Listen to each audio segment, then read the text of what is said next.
নাম বেটা আমার এটাও নাম নাই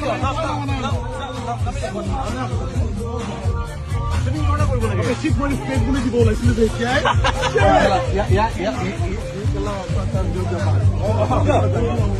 ইয়া